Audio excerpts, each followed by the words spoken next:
One BYU student is on her way to New York City's Metropolitan Opera. Reporter Brenna Donnelly has the remarkable story behind this unlikely singer. Hitting. Oh, that's right. Sorry, okay.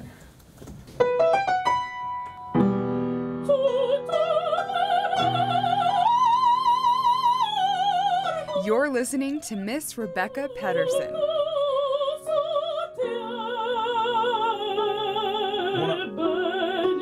Beautiful. She's got the highs and the lows. Yeah. But this opera diva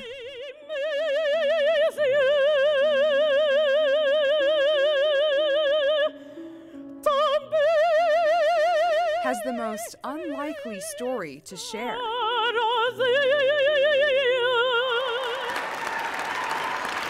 Becca Pedersen just won the district and regional competitions for Young Opera Voice. In March, she'll perform on the Metropolitan Opera stage in New York City. She'll sing against opera prodigies who have been belting since they were 2. And Becca... I started singing when I was just about 17. That was just 4 years ago. Yeah, I'm not a good choir singer. Not a good choir singer. I was always like that one voice that stuck out really loud. Even with a voice like hers, she had a hard time getting started. You know, you're growing up and you're told to be quiet, be quiet, be quiet, be quiet, you know. She even says she was ready to give up. I'm going to go to school and get a useful degree. You know, singing was fun. That was a chapter in my life that I needed because I was very shy. But Becca decided to perform at the Salute to Youth competition and rang a bell in Daryl Babbage's ear. I mean, I think she has the potential to go really, really far. I just know that. She can go very, very far.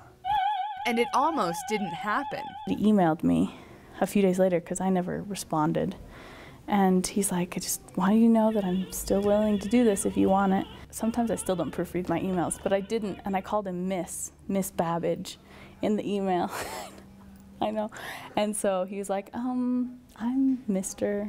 I'm a man. And so then I was like, okay, this was doomed to begin with. This is not happening. And so I said, I'm not going to call him back. I'm not going to set this up. But luckily, Becca's mom set up the appointment of a lifetime. And then I went to that lesson, and it was just so powerful, you know, really powerful. And I was still really shy. And Daryl's worked really hard to really not just make me a better singer, but to make me a better person. And now she's on her way to the Met. My first voice lesson that I ever had, my teacher, she was like, wow, you've got a great voice. She's like, I can see you singing at the Met one day. And I was like, oh, that's cool. Yeah. And I went home and I Googled what the Met was. I know. I was like, wow, I'm going to be singing on a stage that every idol that I've ever heard has sung. You know, people think, oh, you should be like on top of the world. Are you on cloud 9? Not really. I'm actually very low. And it's very humbling. It's very humbling.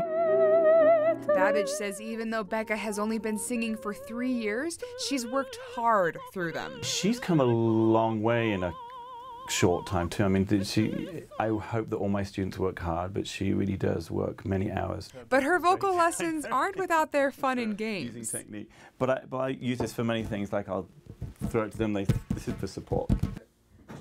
Yep, that's a walnut. Okay, so take a walnut. Okay. A whole walnut. Whole walnut. And if you gag, then you can take it out. But you do this. And you'll hold it. Hold it. To the roof of the mouth. Uh-huh. And go, ah. Oh, very good. Go, ah.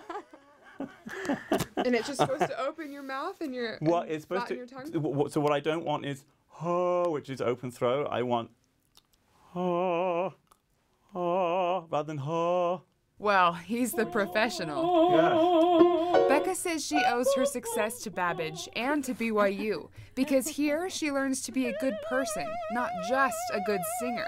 I can show love to my competitors. Some people give them themselves here without, you know, praise or reward, and that's what it's about, you know. When I get out and sing, I try and just channel that spirit of love, and I find I do love people more. Brenna Donnelly, BYU Weekly.